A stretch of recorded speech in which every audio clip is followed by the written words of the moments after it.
Iam foriris por vojaĝo, do ne povas partopreni ĉi-jare.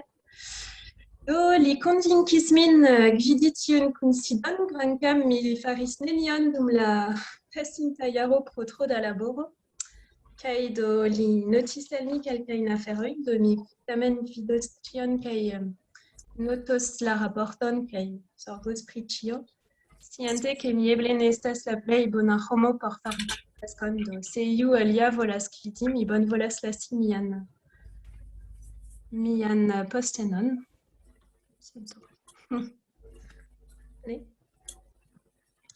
Do ĉu ĉiuj estas interesitaj por ĉeesti tiun kunsidon aŭ ĉu kelkaj volas esti? Mi komencas. Do la unua afero de hodiaŭ estas paroli pri ĉu estas novuloj en la frakcio. Do kaj se estas novuloj, mi bonvolas ke ili diru al ĉiuj ke ili estas kaj prezenti sin. Ĉu oni aŭdas min? Kion? Aŭdas min? Yes. Jes, ni aŭdas vin, sed ĉu vi estas novulo en la frakcio? Mi ne scias. Do mi ne scias ĉu mi kalkuliĝis inter la nombraro de la frakcio antaŭe, sed mi antaŭ 2 monatoj reiĝis vegano kaj de tio mi havas novan intereson por esti aktiva en la frakcio, mi diru. Bone. Sed ĉu vi ne estis vegetarano antaŭe? Mi estis. Yes. Yes. Sed vi reiĝis vegano. Yes. Kaj antaŭe mi ne estis aparte aktiva en la frakcio, do nun mi havas pli da intereso por aktiviĝi en la frakcio. Eble vi ŝatus eĉ proponi artikolojn aŭ partopreni sennaciulon, tiaj aferoj. Yes? Wow. Mi notas.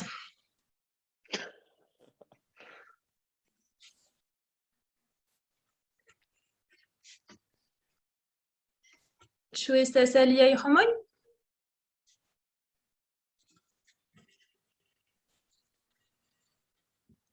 Ne gravas. Do unue Vito parolis al mi pri la fakto ke aperis kelkajn artikolojn dum la pasinta jaro pri veganiĝo, vegetaraniĝo, do ĉefe nutritaj de Geri. Eble Geri, vi volas paroli pri kion vi publikigis pasintjare?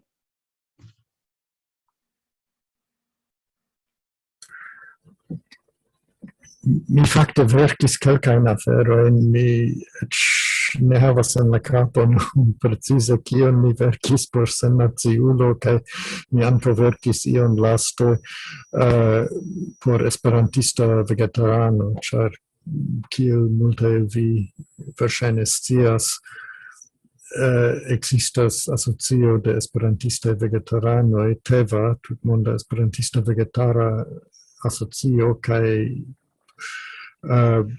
oni havas almenaŭ la bonan volon ke la vegetara sekcio de SAT kaj TEVA kunlaboru. Do mi ankaŭ por tiu gazeto verkas foje ion. Devas konfesi, nun mi eĉ ne havas en la kapo kion mi verkis. Kaj ĉu vi ŝatus daŭrigi la laboron kun TEVA? Pardonu, ĉu mi? Ĉu vi ŝatus daŭrigi la laboron kun TEVA? Mi ŝatus almenaŭ foje verki ion por esperantista vegetarano, ĉar ankaŭ ĝi suferas kiel aliaj gazetoj sub manko de kontribuoj. Kompreneble mi volas ankaŭ daŭrigi foje verki ion por sennaciulo, por la frakcia paĝo. Yes. Do Vito notis ankaŭ ke pasintjare okazis iun tagon o semaine finon da kunsidoi kai prelegoi dum la mondatago contra la fino de specismo do chefe organizita de Alex. Min estias tu Alex partoprenas hodiaŭ? Mi ne vidas lin ĉe la videoj. Ne, mi povas diri pri Alex, li diris hieraŭ li estis en sia laborejo kaj ne povis pervoĉe kontribui, sed li iom en sia labortempo tamen partoprenis kaj en la babilejo aperis. Eble li aperos en la babilejo. En ordo. Do ĉiare denove okazos tiun mondan eventon, tutmondan eventon. Do tio okazos fine de aŭgusto. Mi ne plu scias la datojn, sed verŝajne estas ĉirkaŭ la lasta semajnfino jutia. Do kiel pasintjare la vegetara frakcio ŝatus partopreni kaj fari ion, organizi ion. Do mi ne scias ĉu Alex ĉiare ŝatus denove organizi tion aŭ ĉu iu alia. Kaj kompreneble kiel pasintjare ni bezonus prelegantojn por tio. Do ĉu jam kelkaj homoj ŝatus partopreni kaj aŭ por organizi ĝin aŭ por prelegoj?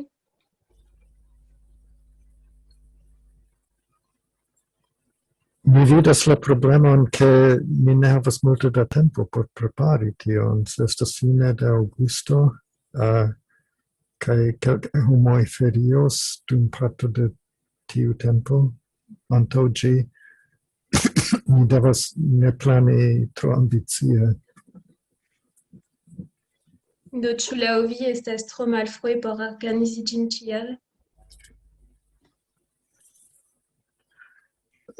Ne scias, tio dependas de la aliaj. Oni devas verŝajne en la dissendolisto diskuti pri tio, kio eblas kaj kio ne eblas.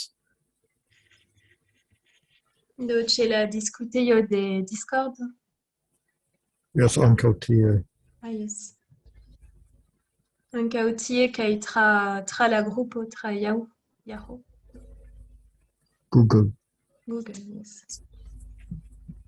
Do, efektive ni povas interŝanĝi pri la temo kaj se kelkaj homoj havas kaj tempon kaj energion kaj deziron por organizi tion, povus esti interesa kaj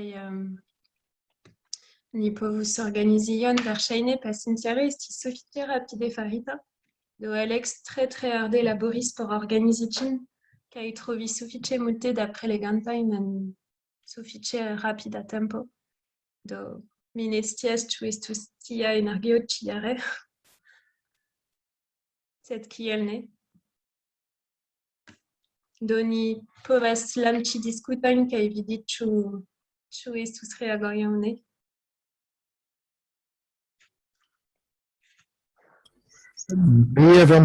Mi eĉ ne certas, ĉu mi estos hejme en tiu tempo, ĉar nun mi ne havas mian kalendaron en proksimeco, sed mi kredas ke fine de aŭgusto, kiam ĝi okazos, mi estos ĉe la maro kaj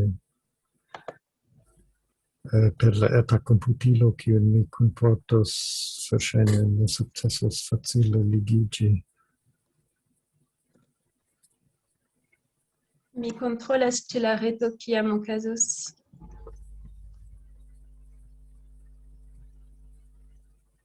A la 29 de aŭgusto.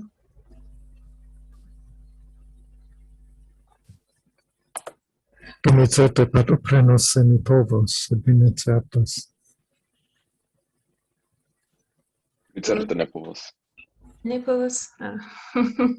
Do mi komprenas ke tiam estas sufiĉe ete da dato, ĉar efektive multege da homoj aŭ ferias aŭ jam estas okupitaj pri aliaj aferoj, profitas de la bela vetero se estas. Do ni vidos, ni tamen povas lanĉi la ideon kaj vidi ĉu povas okazi io. Do pasintjare ne estis multege da homoj kiuj partoprenis, sed tamen estis ege interesa, ege bone nutrita, kaj ĉio estis finito. Dovresti si interessa anche a povi rigardi la prelegojn poste. Bien. Do mia flanke, do mi petre occupita pasintiere, ĉar mi kreis veganan restoracion en mia urbo. Sed tio ne bone funkciis do pri malbonaj rilatoj kun iu el miaj kolegoj, do mi forlasis tiun entreprenon, sed ŝatus paroli pri tia sperto fakte. Kaj kiel tio vere interesis la homojn, eĉ tiuj, kiuj tute ne interesiĝas pri veganiĝo aŭ vegetarianiĝo. Kaj ĉiuj venis nur ĉar estis bongusta fakte, kaj mi vere ŝatus paroli pri tio, kaj se tio mondatago de la fino de speciismo okazas, mi verŝajne prelegos pri kiel emigi tiajn lokojn. Bone, ĉu iu volas paroli pri tiu temo aŭ ne?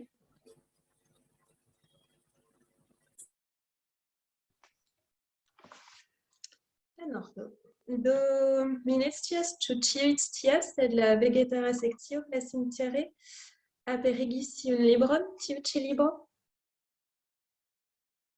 Do ĝi estas aliflanke por vi senkulpiĝo. Sed estas la libro Veganismo, do tradukita de la franca ĉefe de Geri. Dankegon al vi, vi faris mirindan laboron da tradukado el la franca, kiu ne estas via patrina, via lingvo. Kaj do tiu ĉi libro estis eldonita antaŭ nelonge, kaj estas vere interesa libro. Do bedaŭrinde ni ne havas do normalan kongresan ĉiare kun libroservo kaj kotopo, do estas eble malpli facile por aĉeti ĝin. Do mi esperas ke venontjare ni havos pli bonajn konditojn kaj denove povos vidi unu la aliajn. Sed verŝajne vi povas facile trovi ĝin ĉe SAT. Ĉe la retejo kaj mendi ĝin se vi estas interesita, do ĝi estas pli malpli senpaĝa, do sufiĉe facile legebla, kaj do ĝi temas pri kio estas veganismo. Do eble Geri, kiu ege tradukis ĝin, ĉu vi volas paroli iomete pri tia laboro kaj pri kion ĝi enhavas? Yes, estas libro do pri veganoj kaj veganismo, ne temas pri nutrado, do ĝi ne traktas nutradon, sed traktas la bestetikon kaj ankaŭ donas interesajn sociologiajn informojn pri la veganoj kaj iliaj sintenoj.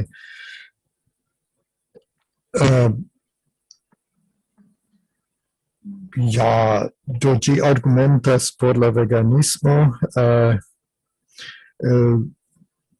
do precipe el la etika standpunkto, kaj mi opinias ankaŭ ke tio estas tio, kio eble interesas multajn, kiuj pripensas ĉu veganiĝi aŭ ne. Do mi tradukis ĝin, fakte mi unue volis eviti partopreni tion, ĉar estas por mi pli malfacile traduki ion el la franca, sed finfine mi havis jam de jaroj la personan deziron pli bone koni la francan, kiun mi ja iel tiel scias, konas. Kaj mi decidis ke se mi intense okupiĝus pri iu franclingva teksto per tradukado de ĝi, mi povas ja ankaŭ lerni la francan. Kaj fakte la laboro postulis ke mi sufiĉe ofte serĉu vortojn kaj esprimojn en la reto por tute certiĝi pri lia signifo, ĉar mi timis en multaj Sur preskaŭ ĉiu paĝo timis iu loke, ke mi mistradukos ion pro lingva nekono, sed fakte ĝi estis bona ekzerco por mi, do mi ĝojas, ke mi faris tiun laboron. Ja, do mi rekomendas la libron, ĝi ne kostas tro multe kaj espereble homoj baldaŭ havos okazon por aĉeti paperajn librojn denove.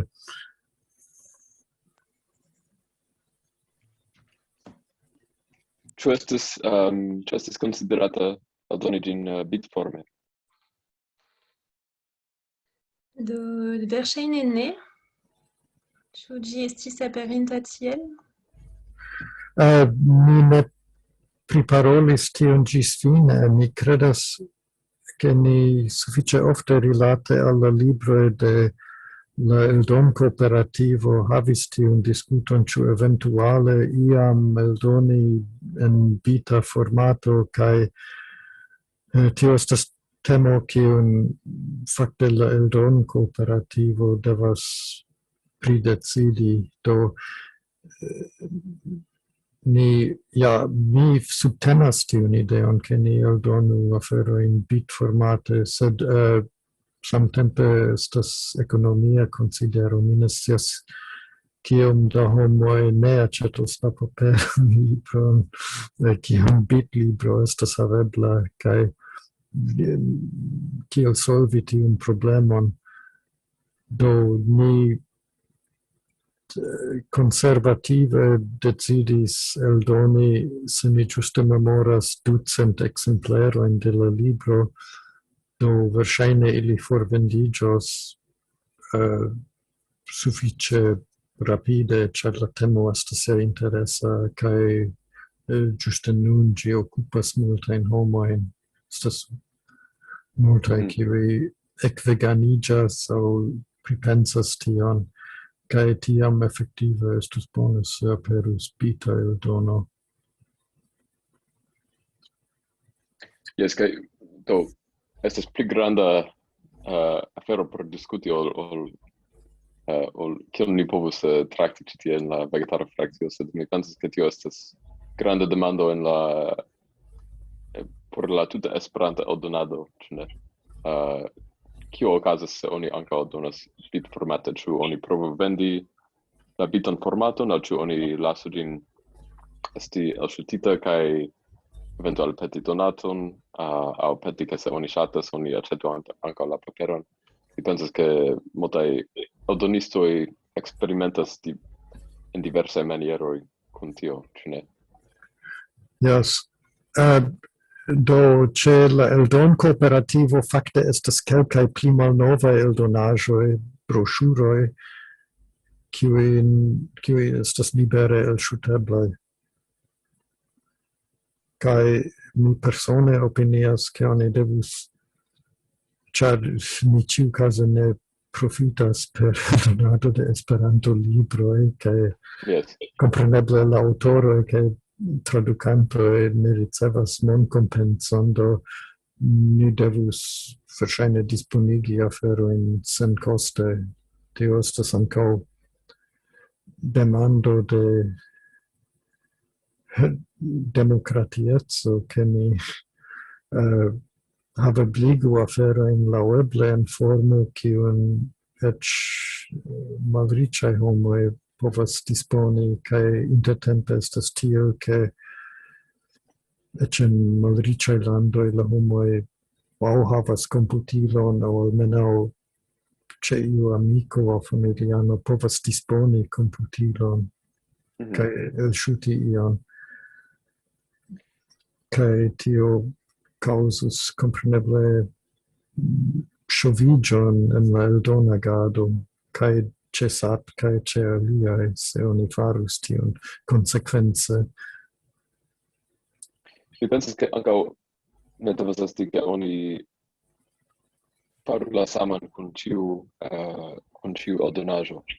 Povus esti, ke ni povus elekti kelkajn eldonaĵojn, por kiuj ni ankaŭ disponigus bitformaton, Kai povus vidi la rezulton, ĉu ne? Ĉar ni povus vidi kiom da homoj aŭskultas, ĉu estas pli da diskuto aŭ recenzoj pri tiu libro. Mi pensas, ke multaj homoj ne scias, ke SAT eldonas librojn, ĉu ne?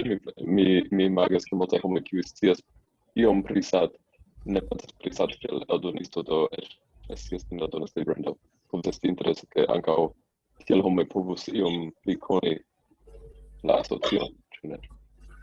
Ja, do la plej facila maniero por disponigi iun ajn eldonaĵon estas simple meti la PDF en la reton, sed pli bone estas se iu pretas kaj kompetentas pri tio fari en EPUB formato. Do mia legilo ne kapablas bone surekranigi tre grandajn PDF-dosierojn. Eble estas ĉe la aliaj ankaŭ tiel, kaj mi ŝatas EPUB kiam ajn tio haveblas. Ankaŭ mi preferas ĝin, ĝi estas multe pli fleksebla depende de la grando de la ekrano, ĉu ne? Se vi havas ekranon tiom granda, estas multe pli bone kun EPUB. Kaj laŭ mia limigita scio estas ne tiom malfacile se vi jam havas la elektronikan version de la libro, krei EPUB version de ĝi. Povas esti kelkaj horoj de laboro, sed mi ne pensas, ke estus dekoj. Jes, mi faris ankaŭ EPUB version de unu libro, kiun mi tradukis antaŭ multaj jaroj, kaj vidis, ke tio fareblas, do mi sukcesis fari preskaŭ ĉion, kion mi volis. Mi vidis, ke en iu rilato estis afero, pri kiu mi ne estis tute kontenta, sed ĝi estis preskaŭ tute bona. Nun ni devas iomete lerni, sed ĝi fareblas.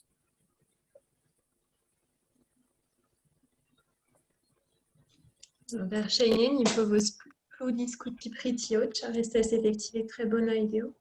Unue por divastigi la libron kaj la ideojn, kaj kiel diris Brandon ankaŭ por scii ĉu interesas homojn, ĉu homoj elŝutis aŭ ne, do tio permesas ankaŭ havi informojn pri kiel tiu laboro estas poste uzita aŭ ne. Yes. Pensinda. Sed mi tamen devas atendi kaj vidi, ke la libro iomete vendiĝu antaŭe. Yes. Mi kredas, ke la frakcio povas memstare decidi pri tio. Estas la eldon-kooperativo, kiu devas finfine decidi.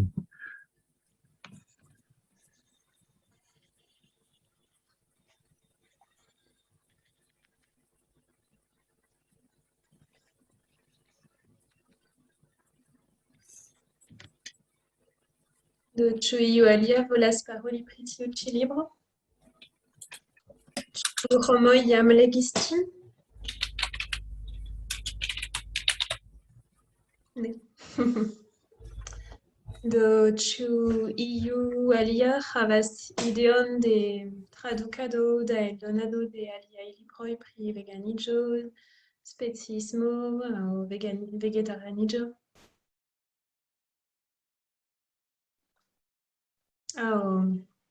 Yes, Lumeto. Vi devas malfermi vian... Yes.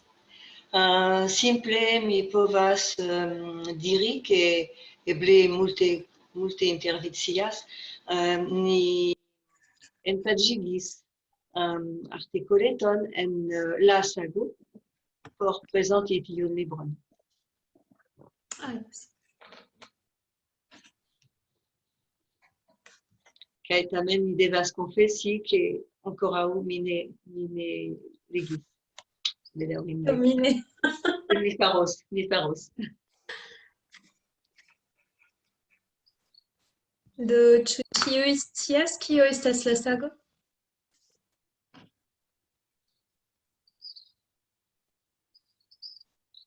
Bone. Yes, la sago, por tiuj, kiuj eble ne aŭdacas diri, estas gazeto de Estatamikaro, la franclingva movado de stat.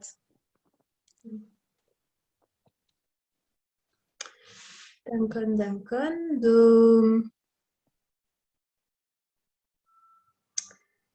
poste Vito skribis paroli pri la aliaj projektoj de la frakcio. Do mi kiu vere ne tro partoprenis de unu jaro, mi tute ne scias ĉu estas projektoj kiuj estis diskutitaj jam ĉe Discord aŭ ĉe la grupo, mi tute ne scias. Ĉu iuj pli scias ol mi pri tio? Aŭ volas paroli pri projektoj kiuj povus esti interesaj, proponitaj tra la vegetara sekcio.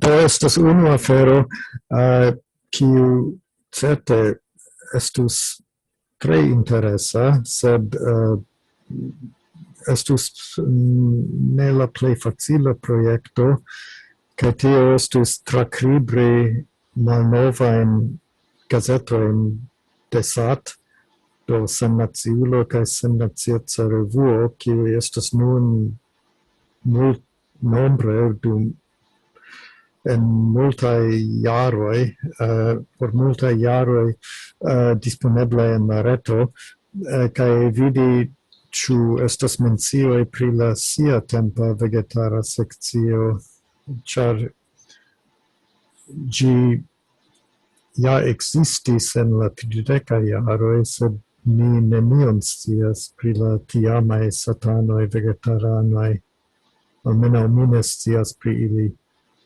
Mi scias che iam estis presidento de SAT homo kies nomon mi momente forgesas, kiu vivis en Germanio kaj estis membro de ne, mi ne havas tion plu en la kapo, sed li estis vegetarano. Kaj verŝajne iel aktiva en la sekcio. Sed estus interese ekscii pri tio. Ĉar mi timas, ke se mi tradukas aferojn en naciaj lingvoj, mi riskas provizi al homoj informojn, kiujn la plej multaj povas relative facile disponi per sia nacia lingvo, ĉar fakte veganismo ekzistas ĉie kaj la argumentoj por ĝi estas tre similaj en ĉiuj landoj, do ĉiuj povas disponi per ĉiuj aliaj lingvoj ankaŭ multe da informoj, kaj estus sense se oni povas, se eble, liveri al homoj pere de Esperanto aferojn kiujn homoj ne povas alie disponi.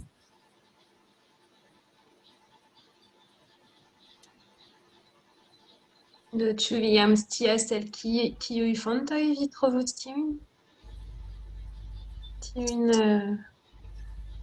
informojn? Kiuj homo kio? El kiuj fontoj? El kiuj fontoj? Ne, mi ne scias.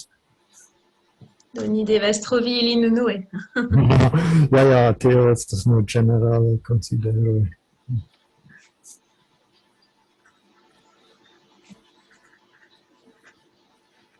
Estus interese jam pli multe scii kaj disdoni sciadon pri la cultura flanco de la tiu epoca satmova, ĉar estis ankaŭ la mia memoro estis iu sporta frakcio aŭ io simila. Do estas mi pensas ke homoj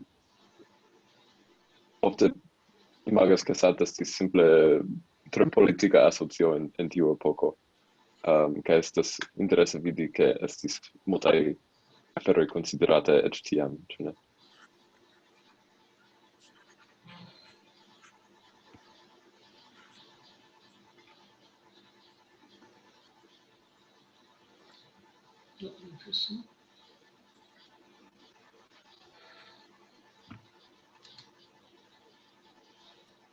Sed ĉu estas arkivo de SAT publikaĵoj? Ĉu estas? Arkivo de diru Gary.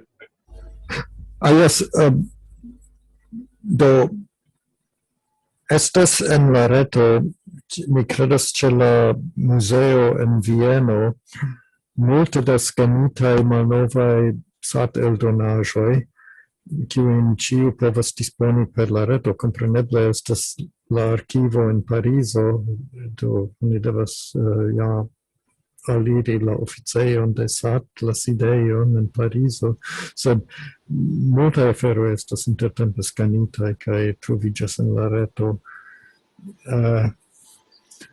Do por la 30 jaroj mi credas ke eĉ ĝis la dua mondmilito kaj por kelkaj jaroj post la dua mondmilito, sed mi ne tute certas. Kaj alia fonto de informoj multe pli nova kaj de artikoloj kiujn oni devus trarigardi estas Laŭte. En Laŭte aperis artikoloj pri vegetarismo kaj veganismo antaŭ ne multaj jaroj, do en la 2000 jaroj, kaj ni devas vidi kiuj estas interesaj, por ke tiuj aferoj ne falu en forgesitecon. Mi volas iam trarigardi tiujn malnovajn Laŭte, kiujn mi posedas, sed mi ne havas ĝin ekde la komenco. Mi ekabonis ĝin fine de la 90 jaroj.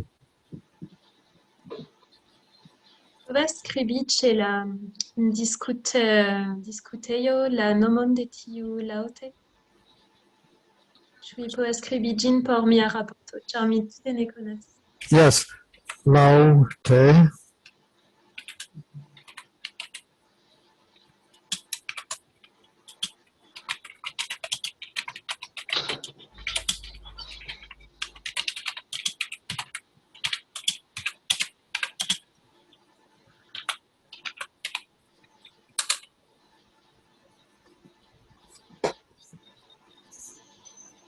Laŭte kiel Ja, ĝi nomiĝis Laŭte.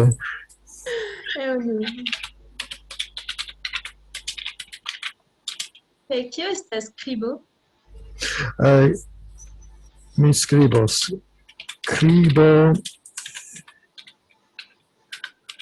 Christian Boudet estas li estis aktiva satano, kiu mortis antaŭ nelonge kaj estis ampleksa nekrologo pri li en, mi kredas, la lasta sennaciulo. Li havis muelejon ie en la sudo aŭ suda mezo de Francio, do estis malnova muelejo, kie li vivis kun sia edzino, kaj li eldonis tiun gazeton. Ĝi estis iu sense postsekvanto de la gazeto de la SAT-junularo, do de la junulara sekcio de SAT, kiu en la 70 jaroj eldonis gazeton. Mi kredas ke ankaŭ tiam Kribo estis la redaktoro. Mi ne certas.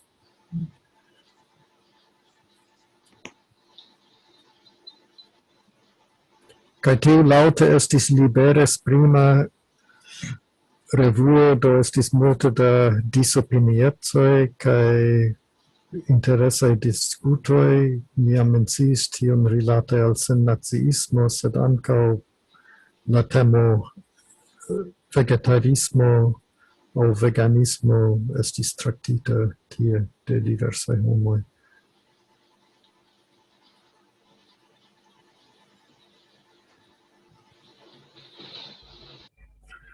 Do mi skanis kelkajn numerojn kaj devas fakte serĉi en la skanaĵoj, ĉu tie trovos la artikolojn pri vegetarismo.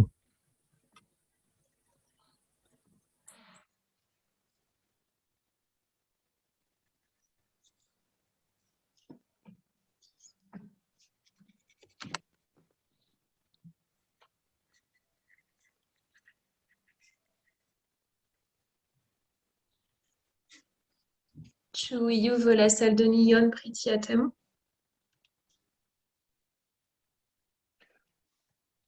Do mi diros ion pri kio mi pensas ke estos bele iam se ni povos havi retan archivon de tiaj publikaĵoj. La landa asocio en Usono por Esperanto iam enretigis la tutan archivon de gazetoj de la usonaj landaj asocioj. Kaj estas tre interesa, kiam mi esploras iun temon, mi povas sufiĉe facile trovi artikolojn de diversaj jaroj pri tio.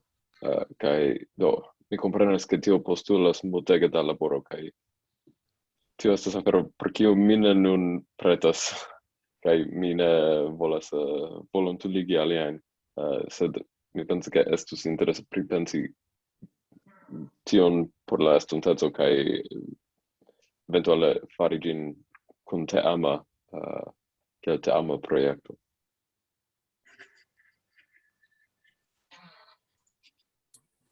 Ja, kiel dirite, mi skanis por mia persona uzo multajn laŭte, do ne ekde la komenco, sed de tiuj jaroj, kiam mi abonis ĝin, kaj ankaŭ tio povus eniri, eble aliaj havas ankaŭ skanitajn aferojn hejme.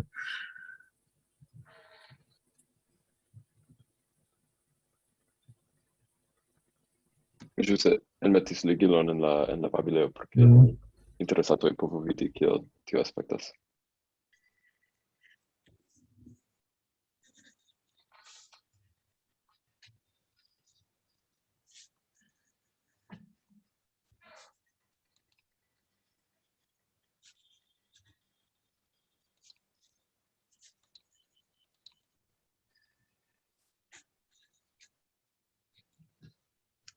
Egon.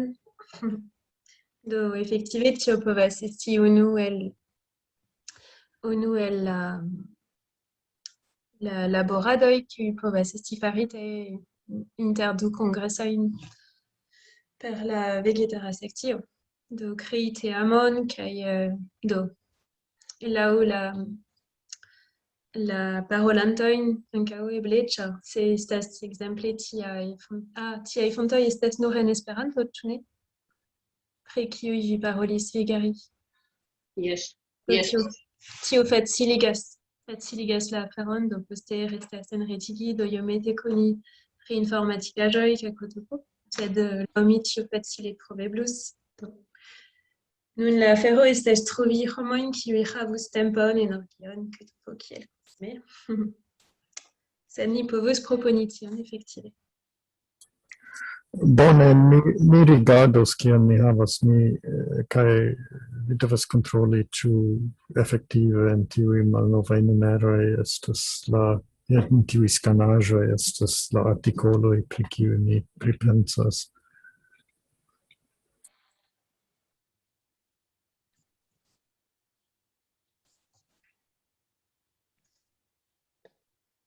Numeto, ĉu vi volis interveni? Vi levis la manon. Yes. Paulino, kiel diri, Ĉu laŭ via vidpunkto amaskomunikiloj serioze informas pri veganismo, kotopo, tiu larĝa temo? Ĉu laŭ vi ili serioze informas aŭ troigas, rakontas ion, mi ne trovas la vorton, n'importe quoi. Ionain. Ionain, dankon. Do, ĉu? Ĉe la francaj amaskomunikiloj aŭ ĉu Yes, mondskale? yes, ĉefe ĉe la francaj amaskomunikiloj. Do tia temo ne estas tre ofte parolita, laŭ mi. Do ni ne ofte parolas pri tio, krom kiam okazas ia evento, kiel la grandaj manifestacioj kiuj okazis en Parizo aŭ tiaj aferoj. Do kiam oni volas informiĝi pri tia temo, laŭ mi oni pli devas iri ĉe la retejoj kiuj parolas pri tio. Yes. La amaskomunikiloj ne tro parolas pri veganiĝo, sed ĉe la ĉefaj radioj de France radioj ni havas interesajn elsendojn pri tio kun debatoj. Laŭ mi estas sufiĉe pozitiva kaj Bone. yes. Sed oni ne multe parolas pri tio. Mi ne scias ĉe la aliaj landoj ĉu oni parolas amaskomunike pri tio aŭ ne. Non mi povas diri pri Germanio che la plej videbla tendenco en la amaskomunikiloj estas pozitiva. Oni lastatempe ofte traktas la ekologian rilaton de viando produktado, la problemon de klimatŝanĝiĝo kaj oni parolas ankaŭ multe pri nutrado, foje estas de tempo al tempo estas artikoloj de homoj kiuj opinias ke oni devas esti ege singarda kaj timas, oni konas tion, timas ke estos nutraj malsufiĉoj se oni manĝos vegane aŭ timas precipe pri infanoj kiuj estas vegane nutrataj, sed tio ne estas la ĉefa tendenco. La ĉefa tendenco estas pozitiva. Kaj mi legas en la reto foje gazetaron de do angla lingvan kaj ankaŭ en la pola kaj tie estas simile. Do estas multaj kiuj rilatas pozitiva al la afero. Dankon. Ĉu mi parolu? Yes.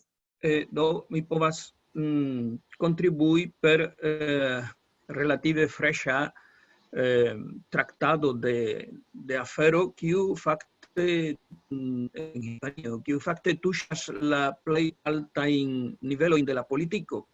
Por kompreni tion oni devas memori la fonon de la nuna politika situacio en Hispanio, kiu temas pri socialisma registaro kun apogo de kaj do kun partopreno de aliaj maldekstraj koalicianoj, ĉefe de Podemos.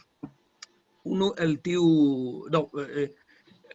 kiam iu ministro ne de la socialista flanko, sed de la koalicianoj faras ion, rapide la dextruloj, kiuj en Hispanio estas multe pli, kiel diri, furiosaj kaj koleraj, ĉar ili estis elpostenigitaj de la registaro, rapide kolere, kiel diri, ne parolas, sed bojas, kiel hundoj kontraŭ tiuj sintenoj. Kaj en la lasta semajno, antaŭ unu semajno aŭ iom pli, iu ministro de tiu flanco de Podemos, mi ne memoras la faco de la ministro, mi pensas que estas de ne d'agriculturo de ecologio aŭ io tia, parolis pri la necesa redukto pliigo de consumado de viando. Tio rapide usis la dextruloi, tion usis la dextruloi por, kiel diri, inciti la asocioin ĉefe de brutobredistoj, kiu kompreneble vidas vidas danĝeron por siaj komercaj interesoj, se ili ne vendas la viandon de porkoj, ŝafoj, bovoj, kotopo, ili suferas ekonomian, kiel diri, damaĝon. Do rapide ne nur la brutobredistoj, sed ankaŭ la dextrema duono de la lando, la tradicianoj, kiuj daŭre konsumas, ne nur konsumas viandon, sed fieras, ke ili konsumas multe da viando, kaj fakte eĉ tio devigis la socialistan ĉefministron paroli publike, ke li manĝas kaj favoras fakte manĝi tre grandan pecon da viando. Do la gazetaro dum kelkaj tagoj multe parolis pri tiuj aferoj, kiel la maldekstruloj fakte ili ŝanĝis la paroladon, kaj ili diris la maldekstruloj volas ke neniu rajtos manĝi viandon, kaj do tio iĝis preskaŭ tutlanda polemiko.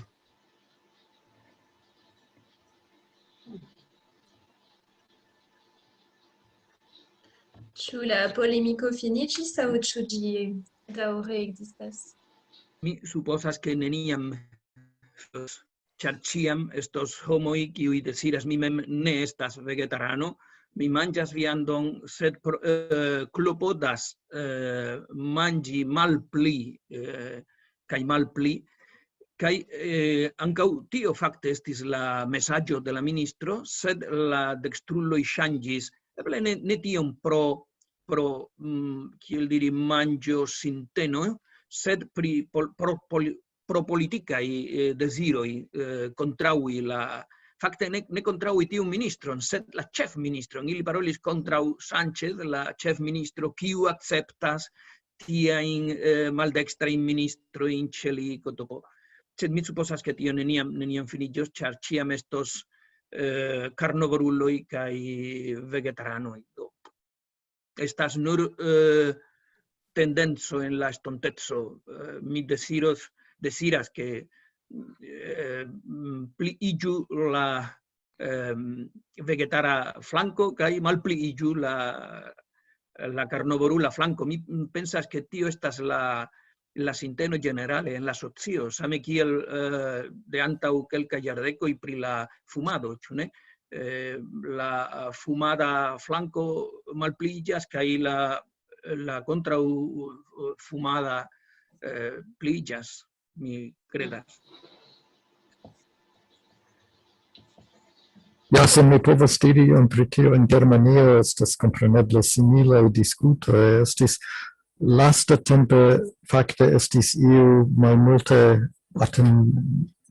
atentata rekomendo de la media ministerio che oni devos klopodi en Germanio redukti la konsumon de viando je duono. Do kompreneble ili ne rekomendas ke homoj fariĝu vegetaranoj, sed almenaŭ ke oni reduktu.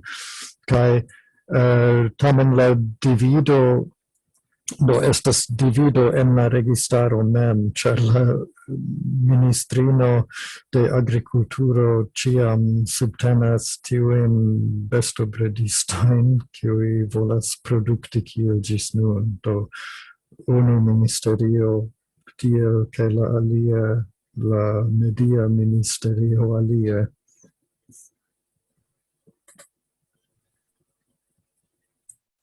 Tio estas la sama en Hispanio, sed mi pensas que Germanio estas pli civilizita lando, kaj tiu polemiko okazis normale kiel polemiko, sed en Hispanio tio okazis kvazaŭ kiel milito kun sabroj, klavoj, bastonoj kaj tiel plu. Estas kiel bataleto inter rabiaj hundoj, ĉefe de unu flanko. Imagu kiu. Tio memorigis min pri kiel aferoj okazas en Usono, kaj tie estas koncepto de kulturmilito, do ke ĉefe tiuj de la dekstra flanko vidas iun kulturan aferon kiun ili volas ataki kaj tiam okazigas militon, kaj efektive tio estas strategia afero por ili, ke ili ne devu paroli pri ekonomio aŭ similaj aferoj. Do lastatempe ili atakas la tinomatan kritikan rasteorion, kiu estas maniero kompreni la historion de Usono laŭ rasa ekspluatado ktp. Kaj li diras ke tio estas maniero enŝovi marksismon en la lernejoj kaj tiaj aferoj, kaj iĝas kvazaŭ rabia afero.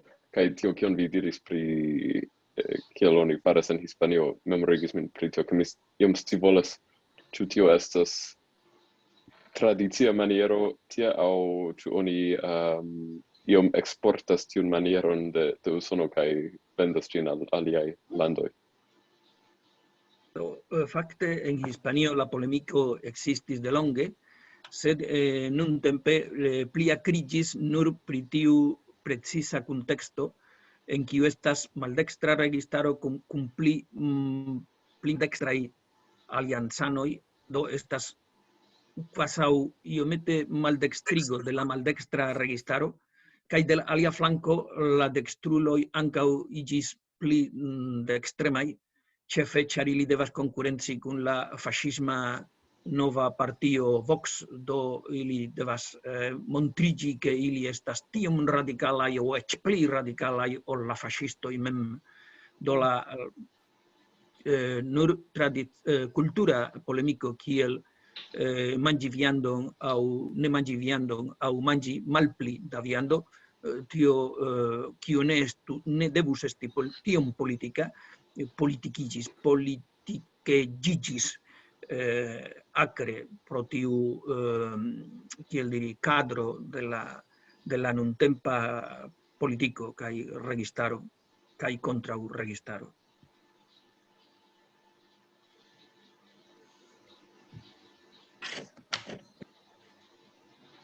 Sed mi pensas ke en Hispanio oni ne importas la polemikon de aliaj landoj, ĉar ĉefe la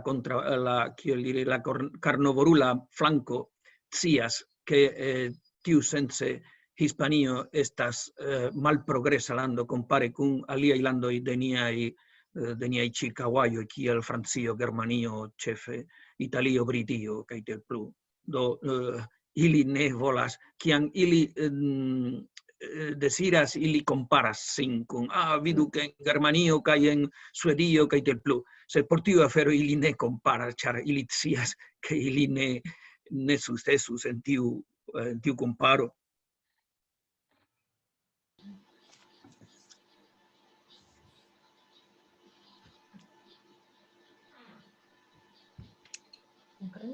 Ankaŭ eĉ unu alia afero, ankaŭ ene de la lando estas diverse la sinteno inter la nordaj regionoj aŭ en kelkaj regionoj pli oni diru civilicitaj aŭ pli progresemaj kiel Eŭskio, Nafaro, Katalunio, ĉefe Madrido aŭ Valencio, kompare kun aliaj pli kiel diri tradiciaj regionoj kiel la sudaj, Andaluzio, Kastilio, Ekstremaduro, ktp, kie estas pli da karnovorula tradicio.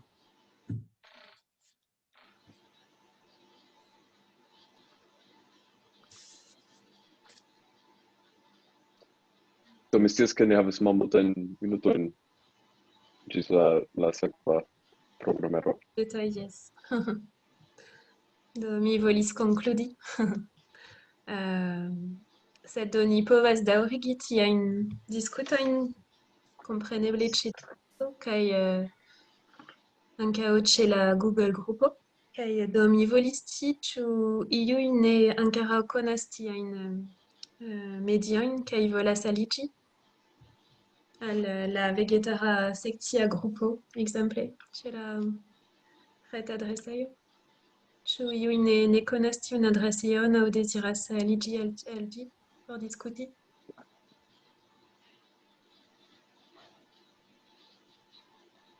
Do fakte vi povas kontakti la sekcion tra la sat retejo kaj vi povas demandi aliĝi al la grupo kiam vi deziras. Do en tiu ĉi grupo ni ofte parolas pri kiel labori kune, ni demandas helpon kiam okazas tradukojn de artikoloj aŭ ekzemple por aperigi la libron, oni multege laboris tra la grupo. Sed ankaŭ tra Discordo, do ekde pasintere okazas tia grupo kiu estas ege interesa por diskuti kune. Do estas facile, vi nur bezonas aliĝi al Discord kaj iri poste ĉe la vegetara sekcio kiu aperas maldekstre ĉe la retejo. Mi ne scias ĉu iu deziras pli da informoj pri tio.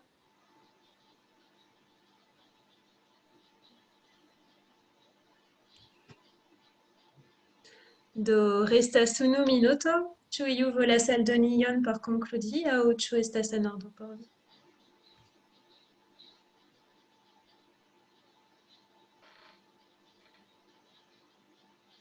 Ni povas ankaŭ paŭzi antaŭ la venonta programero. Do mi ege dankas vin ĉiuj. Do ne estis facile por mi, ĉar mi tute alvenis subite sen prepariĝo. Do vere senkulpiĝu se mi estis iomete nebula kaj ne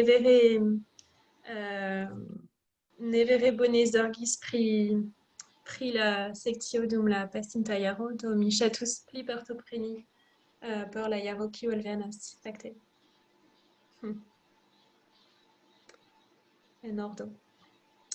Mi konsentas kun Kani. Dankegon, estas ĉarmaj. Do ni lasas la venontaj daŭrigi. Mi ne plu scias kio okazas poste. Forgesis, ĉu iu scias? Estas la Lea komitato. Le komitato. Bone. Do mi devas foriri senkulpiĝu. Mi esperas retrovi vin pli poste dum la kongreso. Ĝis!